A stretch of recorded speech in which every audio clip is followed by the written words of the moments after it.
State agent और किसान का सौदा। आनंद नाम का एक बहुत ही चालाक स्टेट एजेंट था। बहुत शातिर दिमाग था उसका। लोगों को मूर्ख बनाकर कम पैसे में जमीन लेता और ज्यादा मुनाफे में बेचता। यही उसका कारोबार था। अरे भाई चंपक, इस शहर की सारी जमीनों का सौदा तो हो गया। यहाँ कुछ मजा नहीं आ रहा है। कितने टुकड़े टुकड़े बेचते रहेंगे। जरा अब गांव की तरफ मुड़ा जाए, थोड़े बड़े सौदे करते हैं। हाँ हाँ मालिक, सही कहा आपने। यहाँ तो आमदनी अठन्नी, खर्चा रुपया है। वैसे भी चंपक का उसूल है, जहाँ मालिक जाएंगे वहाँ चंपक साथ रहेंगे। कितना भी खाओ, डकार ही नहीं आता। लगता है तेरी भूख मेरे जैसे ही बढ़ती है। चल सामान बांध ले और गाड़ी में डाल। हम रामपुर जा रहे हैं। चने के भाव में ले लेंगे और सोने के भाव में बेचेंगे। जैसा मालिक बोले। चंपक भी आनंद के साथ रहकर लालची हो गया था। गाड़ी में सामान रखकर वो अपने मालिक आनंद के साथ रामपुर निकल जाता है। गांव के 2-3 किसानों का सौदा वो दोनों चुटकियों में करते हैं। हे भगवान, किसानों को क्या हो गया है? थोड़ी सी तकलीफ क्या हुई? अपनी पुरखों की जमीन बेचने चले हैं। अगर सभी किसान ऐसा ही करने लगे तो अनाज कौन उगाएगा? इंसान कैसे जिएगा? बाबा, अब खेती में रखा ही क्या है? ना बारिश हो रही है, ना अनाज उगता है। हम कभी कभी भूखे भी रहते हैं। तो क्यों ना हम हाईवे के बाजू वाली जमीन उस एजेंट को बेच दें। थोड़े पैसे आ जाएंगे, थोड़ा सा कर्ज चुका पाएंगे और बाकी पैसे में जीवन भर का गुजारा। देख अजय, मेरे जीते जी तो ये नहीं हो सकता। भले हम भूख से मर जाएंगे पर जमीन का सौदा कभी नहीं करेंगे। मुझे पता था आप कभी भी नहीं मानोगे। आप कभी मुझे खुश देखना ही नहीं चाहते बाबा। अजय की आंखों में रामू ने भूख पड़ ली थी। रामू चाहता था कि जमीन बिना बेचे अजय की आंखें खुल जाए, मतलब सांप भी मर जाए और लाठी भी न टूटे। इसलिए वो अजय से कहता है, ठीक है, जैसी तुम्हारी मर्जी। ओ बाबा, मैं बहुत खुश हो गया।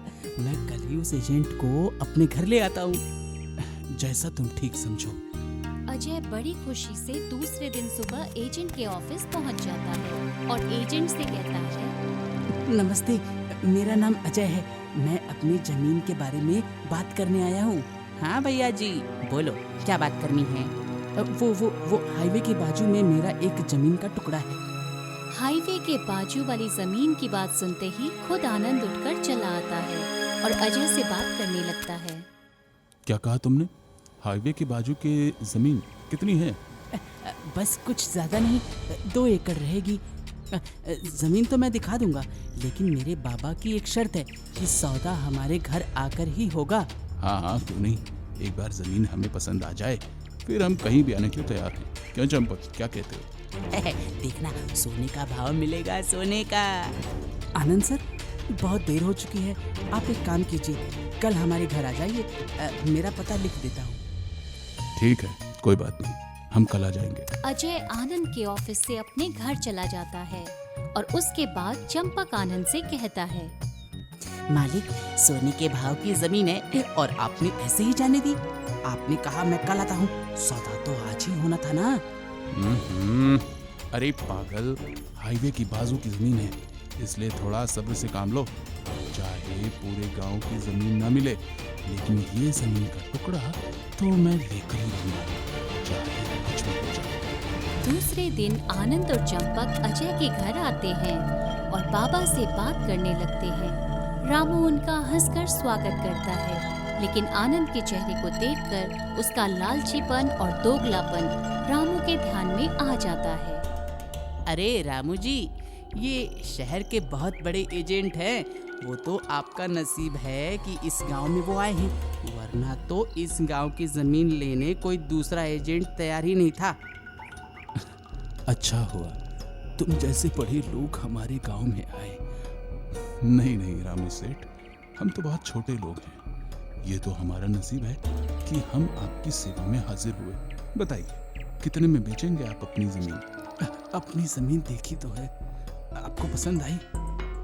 अरे भाई, पसंद है, इसीलिए तो यहाँ तक आए हैं। हम भला कल तो ही आने वाले थे, पर अजय ने कहा कि काफी समय हो गया है और बाबा से बात करने के लिए सुबह आना होगा, तो इसलिए आपका मान रखने के लिए हम सुबह आए हैं। माफ करिएगा, मैं भी आया। अरे रामू सेठ, आप बीच में बात रोक कर जा रहे हैं, कुछ तकलीफ है क्या?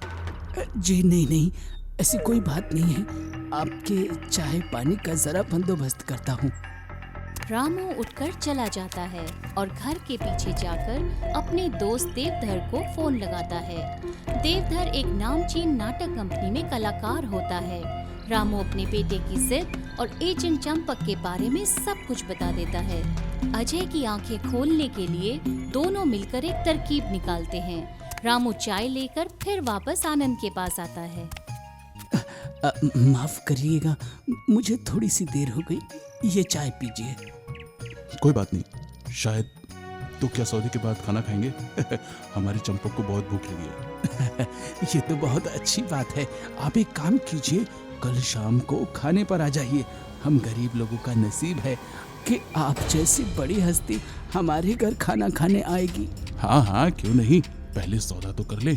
अरे सेठ, किस बात की जल्दी है? जमीन तो वही रहने वाली है, भाग तो नहीं जाएगी। चंपक आनंद के कान में कुछ कहता है। मालिक, लगता है ये रामू जमीन बेचना नहीं चाहता। देखो ना कितना नाटक कर रहा है। चुप बैठ, कुछ मत बोल। जमीन अच्छी है इसलिए ये सब सह रहा हूँ, वरना अब तक इसकी सुनता ही नहीं।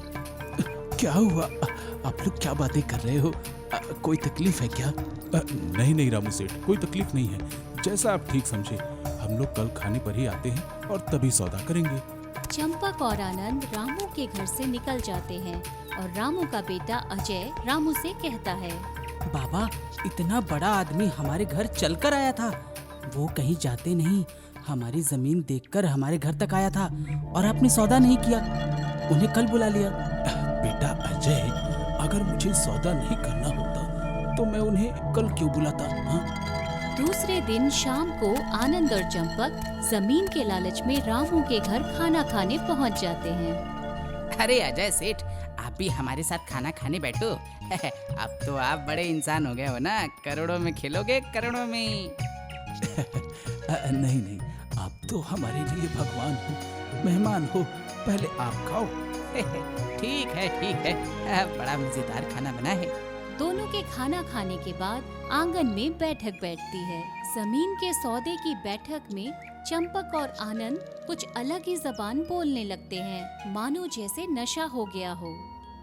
क्या हुआ सेठ, कुछ तकलीफ है क्या? तकलीफ है, जमीन का सौदा जो नहीं हो रहा है। शहर की सारी जमीन तो हमने छोड़ी नहीं है, थोड़े से अपना पेट भर लिया। अब हम लोग अपना पेट भरने के लिए गांव के किसानों को लूटने वाले हैं। कई लोगों को पुलिस का डर दिखाकर जमीन हमारे नाम करवा ली। आनंद भाई की पहुंच ऊपर तक है, ऊपर तक। गांव के किसान तो अनपढ़ रहते हैं, इन्हें कुछ समझता ही नहीं है। जमीन बेच देते हैं पैसे की लालच में और हम जैसे लोगों को अमीर बना देते हैं। अमीर, अब देखो ना, आपकी जमीन देखो ना, 5 लाख में आपसे खरीदेंगे और उसको 5 करोड़ में बेचेंगे। अरे हम तो ठग हैं, ठग। कोई एजेंट वेजेंट नहीं, लोगों को बेवकूफ बनाना हमारा काम है। उसी का पैसा लेते हैं भाई। मुझे नहीं बेचनी है जमीन। ए बूढ़े, तू कुछ नहीं बिगाड़ सकता। इस कागज पे तेरा अंगूठा जो लगा लिया, अब तो जमीन हमारी होकर ही रहेगी। तभी अचानक पुलिस की ड्रेस पहनकर देवधर वहां पहुंच जाता है। देवधर को देखते ही आनंद और चंपक डर जाते हैं और हाथ पैर जोड़कर रामू से माफी मांगने लगते हैं। देवधर डंडे से उनकी जमकर पिटाई करता है और गांव से उनको भगा देता है। देवधर चाचा, बाबा, ये सब क्या है? तुम्हारी आंखें खुले, इसलिए ये सब हमने मिलकर किया था।